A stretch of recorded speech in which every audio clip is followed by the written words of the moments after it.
அனைவருக்கும் வணக்கம். நம்ம டெய்லியும் ஹிந்து நியூஸ் பேப்பர்ல இருக்கக்கூடிய முக்கியமான செய்திகள பார்க்குறோம்.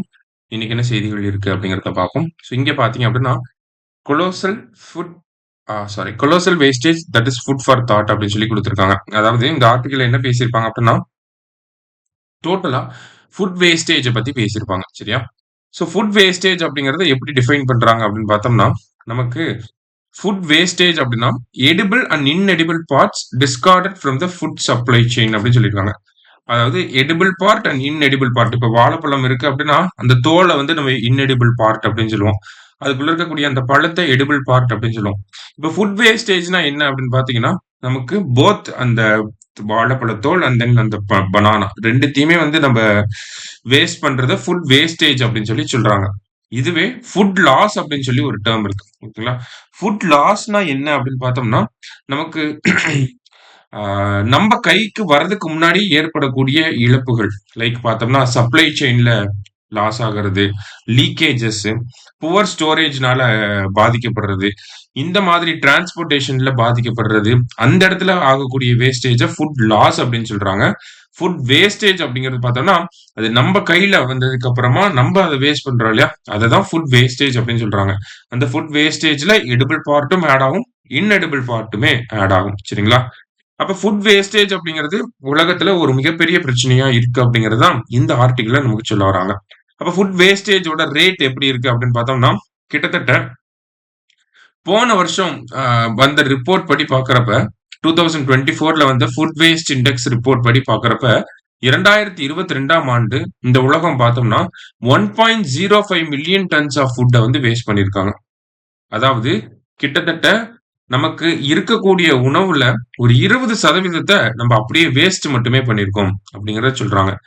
இதுல அதிகமா வேஸ்ட் பண்ணக்கூடிய நாடுகள் அப்படின்னு பார்த்தோம்னா, நமக்கு பெர் கேபிட்டா எமிஷன் படி பார்க்கிறப்ப, பெர் கேபிட்டா வேஸ்டேஜ் படி பார்க்கிறப்ப இந்தியா ஓரளவுக்கு பெட்டர் பொசிஷன்ல இருந்தாலுமே, ஓவராலா பார்க்கிறப்ப சைனா, இந்தியா போன்ற நாடுகள்லாம் அதிகமா ஃபுட்ட வேஸ்ட் பண்ணக்கூடிய நாடா இருக்காங்க. ஓகேவா?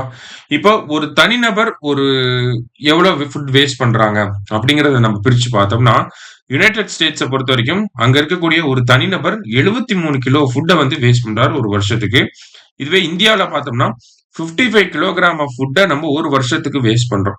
சரிங்களா? ஒரு ஒரு தனிநபரும் இந்தியால இருக்கக்கூடிய ஒவ்வொரு தனிநபரும் 55 கிலோவுக்கு உட்பட்ட ஒரு கிலோகிராம்ல நம்ம ஃபுட்ட வேஸ்ட் பண்ணிக்கிட்டு இருக்கோம் அப்படிங்கிறத சொல்றாங்க. சோ இது ஒரு புறம் இருக்க, உலக அளவுல பார்த்தோம்னா கிட்டத்தட்ட 783 மில்லியன் பீப்பிள் வந்து பார்த்தோம்னா, பசினால வாடிக்கிட்டு இருக்காங்க அப்படிங்கிறத சொல்லியிருக்காங்க. இந்தியாவ பொறுத்தவரைக்கும் பார்த்தோம்னா, இந்தியாவுமே ஒண்ணும் விதிவிலக்கு கிடையாது. சோ இந்தியாவ பொறுத்தவரைக்கும் பார்த்தோம்னா, ஒரு காம்ப்ளெக்ஸான ப்ராப்ளம நம்ம அப்ரோச் பண்றோம். இந்தியால ஃபுட் புரொடக்ஷன் அப்படிங்கிறத எடுத்து பார்த்தோம்னா, ஃபுட் புரொடக்ஷன் அப்படிங்கிறது நல்லா தான் இருக்கு. ஓகேவா? ஆனா, அதே அட் த சேம் டைம் என்ன இருக்கு நம்மகிட்ட அப்படின்னு பார்த்தோம்னா, நம்மகிட்ட குளோபல் ஹங்கர் இண்டெக்ஸ்ல நம்ப ரொம்ப மோசமான ஒரு பொசிஷன்ல இருக்கோம். ஓகேங்களா? நம்மளோட ஹங்கர் அப்படிங்கிறது அதிகமாயிட்டே போகுது. பசி அப்படிங்கிறது இந்தியாவுல அதிகமாயிட்டே போகுது. அதே மாரி பார்த்தீங்கன்னா, ஃபுட் வேஸ்டேஜ் அப்படிங்கிறதும் அதிகமாயிட்டே தான் போகுது. ஓகேவா? அப்ப ஃபுட் புரொடக்ஷன் நல்லா இருக்கு. ஃபுட் வேஸ்டேஜ் அதிகமா இருக்கு. குளோபல் ஹங்கர் இண்டெக்ஸும் அதிகமா இருக்கு. அப்ப இதுக்கு என்ன பண்ணலாம்? ஃபுட் புரொடக்ஷன் எப்பயுமே அது அதிகமா தான் இருக்கணும். இந்த வேஸ்டேஜ் அப்படிங்கிறத நம்ம கம்மி பண்ணோம்னா, தமிழ்நாட்டுல, இந்தியாவுல பசியில இருக்கக்கூடியவங்களோட எண்ணிக்கை அப்படிங்கிறதும் கம்மியாகும். ஓகேவா? சோ இந்த மாதிரி ஒரு காம்ப்ளெக்ஸான ப்ராப்ளம் தான் இந்தியா ஃபேஸ் பண்ணுது. சரிங்களா? மத்த நாடுகள்ட்ட கூட இந்த ஒரு பிரச்சனை இருக்காது. ஒரு சில நாடுகள்ல புரொடக்ஷன் கம்மியா இருக்கும். வேஸ்டேஜ் அதிகமா இருக்கும். ஆனா இந்தியால தான் புரொடக்ஷனும் அதிகமா இருக்கு. நெறைய புரொடியூஸ் பண்றனாலவோ என்னவோ நெறைய வேஸ்ட்டும் பண்ண ஆரம்பிச்சுட்டோம் நம்ம. சரிங்களா? சோ இந்த வேஸ்டேஜ்க்கு பார்த்தோம்னா கிட்டத்தட்ட முக்கியமான ஃபேக்டரா இருக்கிறது கிட்டத்தட்ட 61% பார்த்தோம்னா வீட்ல தான் நடக்குது அப்படிங்கிறது சொல்றாங்க. ஓகே. வீட்ல எப்படி நடக்குது? நம்ப வீட்ல பார்த்தீங்க அப்படின்னா, மளிகை பொருட்கள்ல இருந்து எல்லாத்தையுமே ஓவர் பர்ச்சேஸ் பண்ணக்கூடிய ஒரு கண்ணோட்டம் எல்லா வீட்லயுமே இருக்கும். அதே மாரி 2 பேருக்கு சமைக்க சொன்னா 3 பேருக்கு சமைச்சு வச்சுருவாங்க. 4 பேருக்கு சமைச்சு வச்சுருவாங்க. பிரிகாஷனரியா நம்ம சமைச்சு வைப்போம். அதே மாரி பெரிய அளவுல நம்ப ஃப்ரிட்ஜ்ல வச்சு சாப்பிடக்கூடிய ஆட்களும் கிடையாது. அப்போதைக்கு சமைச்சு, அப்போதைக்கு சாப்பிடக்கூடிய ஆட்களா தான் இருப்போம். அது எக்ஸ்ட்ரா ஆயிருச்சுன்னா, அத நம்ப ம் ஒரு சில பேர் மத்தியானம் சமைச்சது கூட நைட்டு சாப்பிட மாட்டாங்க. அந்த மாரியான ஆட்கள்லாம் அப்படியே கொட்டிருவாங்க அத. சரியா? சோ இந்த மாதிரியான காரணங்கள்னால நமக்கு என்ன ஆகுது? ஃபுட் வேஸ்டேஜ் அப்படிங்கிறது அதிகமாகுது. இந்த ஃபுட் வேஸ்டேஜ்க்கான ரீசன்ஸ்ல பார்த்தீங்கன்னா கூட 61% என்ன ரீசன் தான் இருக்கு? ஹவுஸ் ஹோல்ட் ரீசன்ஸ் தான் இருக்கு. ஓகேவா? இப்ப ஃபுட்ட வேஸ்ட் பண்றனால என்ன மாதிரியான இம்பாக்ட் ஏற்படுது? அதுல குறிப்பா பாத்தீங்கன்னா, என்விரான்மென்டல் இம்பாக்ட் என்ன இருக்கு அப்படிங்கிறத குடுத்திருக்காங்க. இப்ப ஃபுட்ட வேஸ்ட் பண்றனால என்ன மாதிரியான என்விரான்மென்டல் இம்பாக்ட் இருக்கு அப்படின்னு பாத்தீங்கன்னா, நம்ம ஃபுட்ட வேஸ்ட் பண்றது வந்து நமக்கு சாலிட் வேஸ்ட் மேனேஜ்மென்ட்குள்ள போகும். இதனால என்ன ஆகுது அப்படின்னு பார்த்தோம்னா, ஒரு 10லிருந்து 12% மீத்தேன் எமிஷனுக்கு இது காரணமா இருக்கு. அதே மாரி பாத்தீங்கன்னா, 8லிருந்து 10% கிரீன் ஹவுஸ் கேஸ் எமிஷனுக்குமே இந்த ஃபுட் வேஸ்டேஜ் அப்படிங்கிறது ஒரு காரணமா இருக்கு அப்படிங்கிறது சொல்லியிருக்காங்க. அப்ப ஃபுட் வேஸ்டேஜ நம்ம பிரிவென்ட் பண்ணணும். அதுக்கு என்ன ஸ்டெப்ஸ் எடுக்கணும் அப்படிங்கிறத இந்த இடத்துல actions that need to be taken அப்படிங்கிறத லிஸ்ட் அவுட் பண்ணியிருக்காங்க. என்ன ஆக்ஷன்ஸ் எடுக்கணும்? ஹவுஸ் ஹோல்டுல இருந்து ஒரு சேஞ்ச கொண்டு வரணும். ஓகேங்களா? அதுதான் முக்கியமான விஷயம். 61% கான்ட்ரிபியூஷன் எங்க இருக்கு? வீட்ல தான் இருக்கு. அப்ப வீட்ல இருந்து ஒரு மாற்றத்த கொண்டு வரணும். வீட்ல உணவ அளவா சமைச்சு, அளவா சாப்பிட கத்துக்கணும். அதுவே வந்து ஒரு பெரிய சேஞ்சா இருக்கும் அப்படிங்கிறத சொல்றாங்க. ஓகேவா? சோ அதுக்கான அவேர்னஸ் அந்த மாரியான விஷயங்கள அரசாங்கம் பண்ணணும். நெக்ஸ்ட் பாத்தீங்கன்னா, இந்த ஃபுட் லாஸ் பிரிவென்ட் பண்ணணும். லைக் வந்து டிரான்ஸ்போர்டேஷன்ல, ஸ்டோரேஜ்ல இந்த மாதிரியான லாஸ் பிரிவென்ட் பண்ணணும் அப்படின்னா, நெறைய cold storage units, transportation infrastructure, supply chain இன்ஃப்ராஸ்ட்ரக்சர வந்து நம்ம டெவலப் பண்ணணும். சரிங்களா? அதே மாரி பார்த்தோம்னா, புதுசா இந்த இடத்துல முக்கியமா இன்னோவேட்டிவா வேற என்ன சொல்யூஷன்ஸ் குடுக்குறாங்க அப்படின்னு பார்த்தோம்னா, நமக்கு ஃபுட்ட ஆர்டர் பண்றதுக்கு நம்ப ஆப்ஸ்லாம் வச்சிருக்கோம். அதே மாரி நம்மகிட்ட இருக்கக்கூடிய ஃபுட் வேஸ்ட் ஆகுது அப்படிங்கிறத நம்ம நினைக்கிறப்ப, அத பார்சல் பண்ணி அது யாருக்கு தேவைப்படுதோ அவங்களுக்கு டெலிவர் பண்ற மாதிரியான அப்ளிகேஷன்ஸ டெவலப் பண்ணலாம் அப்படின்னு சொல்லி ஒரு ஸ்டார்ட் அப் ஐடியாவ கூட இந்த இடத்துல குடுத்திருக்காங்க. சரியா? ஸோ பேசிக்கா ஃபுட்ட வேஸ்ட் பண்ணக்கூடாது. ஃபுட்ட வேஸ்ட் பண்றனால என்ன மாதிரியான இம்பாக்ட் ஏற்படுது? அண்ட் தென் ஃபுட் வேஸ்ட் பண்றதுக்கான காரணங்கள் என்ன? அத எப்படி ஓவர் கம் பண்ணலாம்? அப்படிங்கிறத இந்த ஆர்டிக்கிள்ல குடுத்திருக்காங்க. ஒரு டைம் ரீட் பண்ணி பார்த்துக்கோங்க. சரியா? நெக்ஸ்ட் பார்த்தீங்க அப்படின்னா, நமக்கு sequencing of 10,000 TB genome samples completed அப்படின்னு சொல்லி குடுத்திருக்காங்க. டிபி ரிலேட்டடா. சரிங்களா?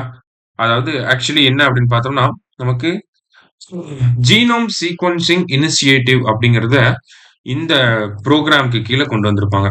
Data driven research to eradicate TB அப்படிங்கிற இந்த புரோகிராம்.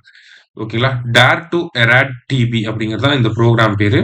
2022ல வந்து கொண்டு வந்திருப்பாங்க. ஓகேவா? இதுக்கு கீழ என்ன பண்றாங்கன்னா, 32,000 டிபி சாம்பிள்ஸ வந்து ஜீனோம் அதனுடைய ஜீனோம சீக்வென்ஸ் பண்ண போறாங்க. அதோட ஜீன் எப்படி இருக்கு அப்படிங்கிறத ஸ்டடி பண்ண போறாங்க. சரிங்களா? அத ஜீனோம் சீக்வென்சிங் அப்படின்னு நம்ம சொல்றோம். ஸோ 32,500 டிபி சாம்பிள்ஸ் எடுத்து அதோட ஜீனோம்ஸ நம்ம ஸ்டடி பண்ண போறோம். ஸோ அந்த ப்ராஜெக்ட் எதுக்கு கீழ வருது? Data driven research to eradicate TB அப்படிங்கிற இந்த புரோகிராம்க்கு கீழ நமக்கு வருது. 2022ல பண்ணியிருக்காங்க. சரியா? லான்ச் பண்ணியிருக்காங்க. இதுக்கு கீழ 32,500ல இப்ப நம்ம 10,000 ஜீனோம்ஸ வந்து ஸ்டடி பண்ணிட்டோம் அப்படிங்கிறத நேத்து அனௌன்ஸ் பண்ணியிருக்காங்க. சரியா? சோ அதுதான் இந்த நியூஸ். ஓகேவா? சோ எதுக்காக பண்றாங்க அப்படின்னு பார்த்தோம்னா, நம்ம டிபி இந்தியாவுல டிபியோட ஸ்ட்ரெயின்ஸ் எப்படிலாம் இருக்கு? இந்த ட்ரக் ரெசிஸ்டன்ட் டிபி அப்படிங்கிறது நமக்கு ஒரு சேலஞ்சாவே இருக்கு. இந்தியாவுல டிபிய எலிமினேட் பண்றதுல ட்ரக் ரெசிஸ்டன்ட் டிபி அப்படிங்கிற ஒரு பெரிய சேலஞ்சா இருக்கு. அப்ப இந்த மாதிரியான சேலஞ்சஸ் ஜெனடிக்கலி அரைஸ் ஆகக்கூடிய இந்த மாதிரியான சேலஞ்சஸ எப்படி ஓவர் கம் பண்ணலாம்? இந்தியாவோட டிபில இருக்கக்கூடிய யூனிக் ஃபீச்சர்ஸ் என்னெல்லாம் இருக்கு? அந்த மாதிரியான விஷயங்கள ஸ்டடி பண்றதுக்காக தான் இத பண்றாங்க. சோ இத ஸ்டடி பண்றப்ப நமக்கு ஒரு ஐடியா கிடைக்கும். ஓகே இந்த மாதிரியான ஃபேக்டர்ஸ்லாம் இந்தியாவோட டிபி ஸ்ட்ரெயின்ஸ்ல வந்து இருக்கு. இந்தியால பரவக்கூடிய டிபில இந்த மாதிரியான தனிக்கூறுகள், தனித்துவமான விஷயங்கள்லாம் இருக்கு. அப்படிங்கிறத கண்டுபிடிச்சு, அதுக்கேத்த மாதிரியான ட்ரீட்மெண்ட்ட நம்மனால பண்ண முடியும். அதுக்காக தான் இந்த ஸ்டடி நமக்கு யூஸ் ஆகுது. சரிங்களா? அடுத்ததா WHO படி பார்க்கிறப்ப, ஒரு டிசீஸ வந்து எலிமினேட் பண்ணணும் அப்படிங்கிறத நம்ம அடிக்கடி பார்ப்போம். இந்த எலிமினேஷன் அப்படின்னு பார்த்தோம்னா, நமக்கு 1 மில்லியன் பீப்பிள்ல ஒருத்தருக்கு மட்டும் தான் அந்த டிசீஸ் வந்து இருக்கணும். ஓகேங்களா?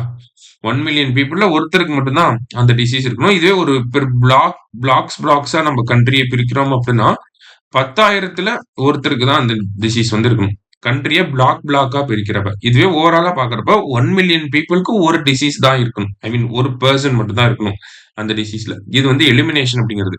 இதுவே எராடிகேஷன் அப்படின்னு சொல்லுவாங்க. எராடிகேஷன்னா மொத்தமா சுத்தமா இருக்கவே கூடாது. 0 அந்த டிசீஸ் 0 அப்படிங்கிறதுல இருக்கணும். எக்ஸாம்பிளுக்கு போலியோ வைரஸ நம்ம எராடிகேட் பண்ணிட்டோம். ஓகேவா? ஆனா டிபிய எலிமினேட் பண்ண தான் பிளான் பண்ணிட்டு இருக்கோம். சரியா? 2த்துக்கும் இருக்கக்கூடிய வித்தியாசத்த புரிஞ்சுக்கோங்க. நெக்ஸ்ட் பார்த்தீங்க அப்படின்னா, நமக்கு டிசம்பர் 7, 2024 அப்போ 100 டே டிபி முக்த் பாரத் அபியான் அப்படிங்கிறத இந்தியன் கவர்ன்மெண்ட் வந்து ஸ்டார்ட் பண்ணியிருப்பாங்க. சரிங்களா? எதுக்காக அப்படின்னு பார்த்தோம்னா, டிபி பேஷண்ட்ஸ்க்கு வந்து அவங்க இருக்கக்கூடிய இதுக்கு கீழ பார்த்தீங்கன்னா, ஒரு 445 டிஸ்ட்ரிக்ட்ஸ்ல வந்து என்ன பண்ணியிருப்பாங்கன்னா, அ அந்த ஊர்ல டோர் டூ டோர் கேம்பெயின் போய் டிபி டெஸ்டிங் அப்படிங்கிறத பண்ணியிருப்பாங்க. அதுக்கு கீழ பார்த்தீங்கன்னா, நெறைய பேருக்கு டிபி இருக்கிறத வந்து கண்டுபிடிச்சிருக்காங்க. இப்ப இது வந்து ஒரு சக்சஸ்ஃபுல்லா இருக்கு. அதுவும் குறிப்பா பார்த்தோம்னா, ஏசிம்ப்டமேட்டிக் டிபி கேஸஸ வந்து ஐடென்டிஃபை பண்ணியிருக்காங்க. ஓகேங்களா? இந்த ஏசிம்ப்டமேட்டிக் டிபி கேஸஸ்லாம் வந்து டெஸ்ட் பண்ணா மட்டும் தான் நம்மளால கண்டுபிடிக்க முடியும். டெஸ்ட் பண்ணலன்னா அவங்களுக்குமே எந்த ஒரு சிம்ப்டமுமே இருக்காது. ஆனா லாஸ்ட் மினிட்ல, லாஸ்ட் ஸ்டேஜ்ல வந்து அவங்களுக்கு திடீர்னு சிம்ப்டம் வரும். திடீர்னு இறந்துரும். அப்படியே உடனே இறந்துருவாங்க. அந்த மாதிரியான விஷயங்கள்லாம் இருக்கும். இப்போ இந்த ஒரு 100 டே டிபி கேம்பெயின் பண்ணனால கிட்டத்தட்ட 2.85 லட்சம் பேர் ஏசிம்ப்டமேட்டிக் டிபி கேஸஸே எங்கனால கண்டுபிடிக்க முடிஞ்சிருக்கு அப்படிங்கிறத இந்தியன் கவர்மெண்ட் வந்து சொல்லியிருக்காங்க. தட் இந்த ஒரு கேம்பெயினை வந்து இந்தியாவில் இருக்கக்கூடிய எல்லா டிஸ்ட்ரிக்ட்ஸ்க்கும் அடுத்து எக்ஸ்பேண்ட் பண்ண போறோம் அப்படிங்கறத சொல்லியிருக்காங்க. சரியா? ஆனா இனிஷியலி 445 டிஸ்ட்ரிக்ட்ஸ்ல வந்திருக்கும். டிசம்பர் 7ல லான்ச் பண்ணியிருப்பாங்க. ஒரு 100 டே கேம்பெயினா இருந்திருக்கும். சரியா? அடுத்து லாஸ்டா பாத்தீங்க அப்படின்னா, இந்த இடத்துல வந்து centre concerned over hospitals not sharing organ transplant data அப்படின்னு சொல்லி கொடுத்திருக்காங்க. அதாவது இந்த ஆர்கன் டிரான்ஸ்பிளான்டேஷன் அது பண்றாங்க இல்லையா? சோ அந்த டிரான்ஸ்பிளான்டேஷன் பண்ணக்கூடிய ஹாஸ்பிட்டல்ஸ் எல்லாமே 48 ஹவர்ஸ் ஒன்ஸ் அவங்க டேட்டாவை அப்டேட் பண்ணிட்டே இருக்கணும். ஆனா அந்த மாதிரி யாரும் பண்றது இல்ல அப்படிங்கறத இந்த ஆர்டிகிள்ல கொடுத்திருப்பாங்க. நமக்கு எக்ஸாம் பாயிண்ட் ஆஃப் வியூல என்ன தேவை அப்படின்னு பாத்தீங்கன்னா 2 விஷயங்கள் தேவை. இந்த தோட்டா அப்படிங்கிற இந்த ஆக்ட பத்தி தெரிஞ்சுக்கணும். அடுத்து நோட்டோ அப்படிங்கிற இதை பத்தி தெரிஞ்சுக்கணும். சரிங்களா?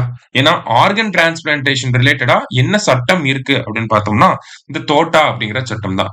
Transplantation of human organs and tissues act 1994ல வந்து வந்திருக்கும். ஓகேவா? அடுத்ததா பாத்தீங்க அப்படின்னா இந்த நோட்டோ அப்படிங்கிற அமைப்பு national organ and tissue transplant authority organisation அப்படின்னு சொல்லுவாங்க.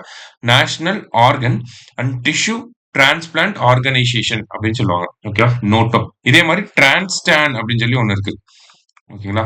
இந்த டிரான்ஸ்டான் அப்படிங்கிறது பாத்தீங்கன்னா டிரான்ஸ்பிளான்டேஷன் அத்தாரிட்டி ஆஃப் தமிழ்நாடு அப்படின்னு சொல்லுவாங்க. ஓகேவா? டிரான்ஸ்பிளான்டேஷன் அத்தாரிட்டி ஆஃப் தமிழ்நாடு எப்போ வந்திருக்கும் அப்படின்னா 2014ல வந்திருக்கும். சரிங்களா?